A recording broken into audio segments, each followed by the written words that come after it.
بسم اللہ الرحمن الرحیم قل آمنوا بہ او لا تؤمنوا، تم فرماؤ کہ تم لوگ اس پر ایمان لاؤ یا نہ لاؤ۔ اس پر یعنی قرآن کریم پر ایمان لاؤ یا نہ لاؤ۔ تم کون لوگ؟ کفار مکہ سے خطاب ہے، تم اس پر ایمان لاؤ یا نہ لاؤ۔ تمہارے ایمان لانے سے اس کے کمال میں اضافہ نہیں ہوگا، اور تمہارے ایمان نہ لانے سے اس میں کوئی نقصان بھی نہیں ہوگا۔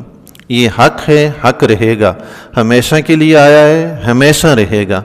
تم ایمان لاؤ گے تو تمہارا ہی فائدہ ہے کہ کل قیامت کے دن نجات پاؤ گے، تم ایمان نہیں لاؤ گے تو تمہارا اپنا نقصان ہے کہ کل قیامت کے دن خسارے میں رہو گے۔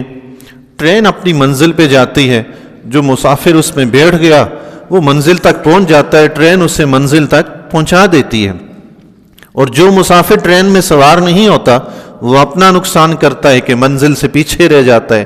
جس نے قرآن کو اپنے سینے سے لگایا، قرآن رحمان کے پاس سے آیا ہے، اس کی منزل بھی وہی رحمان ہے۔ جس نے اسے سینے سے لگایا یہ اسے رحمان تک پہنچائے گا، اور جس نے اسے چھوڑا وہ اپنی منزل ہی کھو دے گا۔ تو قرآن پر ایمان لانا یا نہ لانا، اس میں اللہ اور اس کے رسول کا نہ کوئی فائدہ ہے نہ نقصان ہے، تمہارا اپنا ہی فائدہ ہے، تمہارا اپنا ہی نقصان ہے۔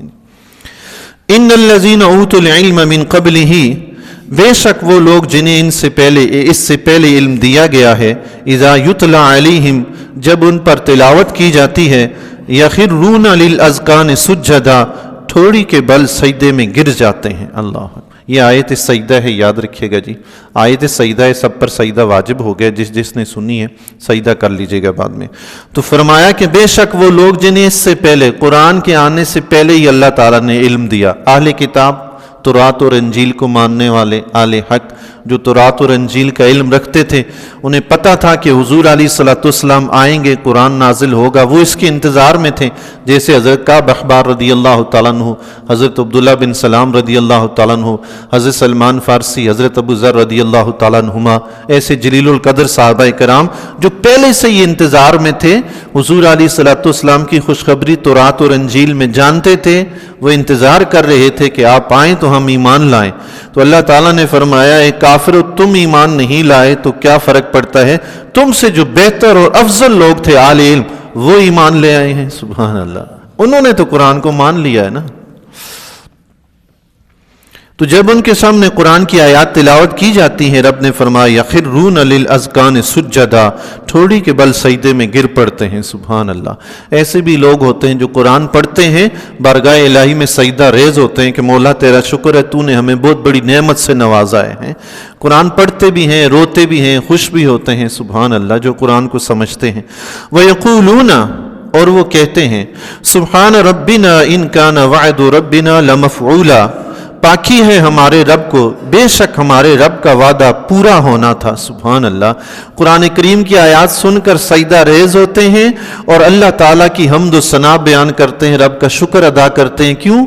وہ کہتے ہیں کہ ہمارے رب کا وعدہ سچا ہے، اس نے تورات و انجیل میں وعدہ کیا تھا، اس نے پورا کر دیا۔ سبحان اللہ، اس کا وعدہ بھی پورا ہوا اور تورات اور انجیل کی تصدیق بھی ہو گئی۔ سبحان اللہ، اور انہیں اس بات پر بھی اطمینان ہو گیا کہ ہم اہل حق تھے۔ سبحان اللہ، اللہ اکبر۔